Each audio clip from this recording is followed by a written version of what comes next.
Olá, pessoal! Então, continuo com esse projeto de fazer leituras filosóficas, levar filosofia para a rede, né? Possibilitando esse acesso a textos que a gente ainda não tem disponibilizados. Então, continuando com a leitura do livro Não Se Desespere, do Marne Sérgio Cortella, hoje eu vou estar lendo para vocês o texto que ele colocou o seguinte título: Política é coisa de idiota?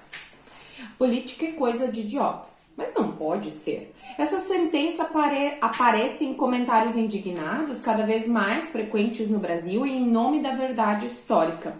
O que podemos constatar é que acabou se invertendo o conceito original de idiota, pois a expressão idiotez, em grego arcaico, significa aquele que só vive a vida privada, que recusa a política, que diz não à política.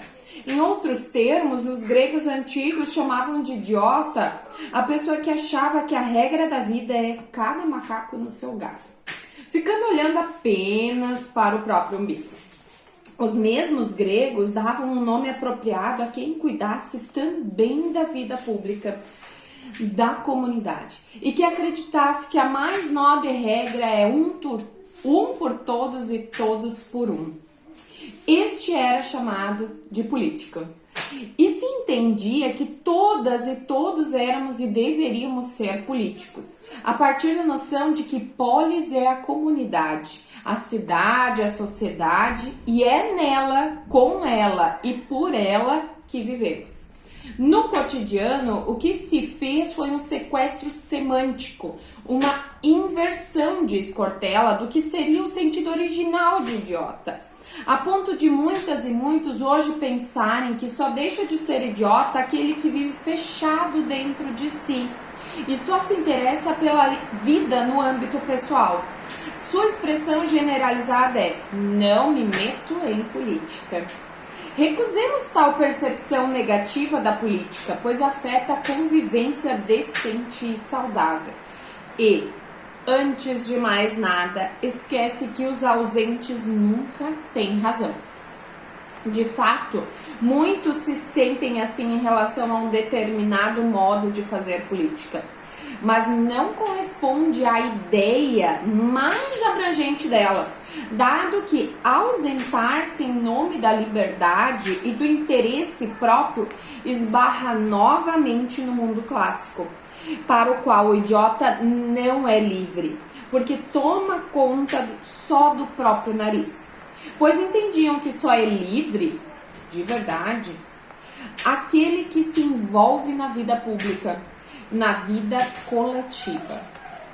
Formar gerações que tenham a democracia como um princípio de gestão da vida coletiva a ser defendido e protegido é uma missão de quem educa. Propriamente agora fazendo a minha também. Isso significa que nós não podemos, por exemplo, fazer com que os jovens entendam os momentos de eleição ou de acompanhamento dos programas do legislativo ou do executivo como sendo uma obrigação penosa.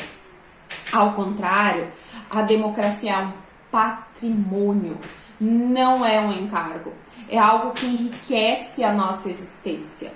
Não se confunda política com partido. Partido é uma forma de fazer política. Por exemplo, uma escola não deve partidarizar o debate, mas ela deve politizar o conteúdo. Em outras palavras, mostrar que política e cidadania são a mesma coisa. A diferença é que política está escrita em grego e cidadania em latim. Muita gente, às vezes, supõe que política seja uma coisa negativa e cidadania uma coisa positiva. Vale recorrer à origem das palavras. Como dito antes, polis em grego gerou a palavra política, que significa sociedade, cidade. E civitate, em latim, é cidade também. Portanto, dizer que alguém é cidadão ou é político significa apenas a escolha de um idioma.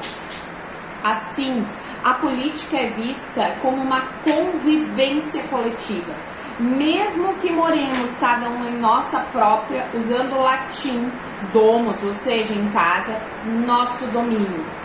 Porém, na prática, porque vivemos juntos, só assim o conseguimos. A questão é que não temos domos, só temos condomínios. Viver é conviver, seja na cidade, ainda que em casa ou prédio, seja no país, seja no planeta. A vida humana é condomínio, diz Cortella, e só existe política como capacidade de convivência, exatamente em razão do condomínio. Não sejamos idiotas.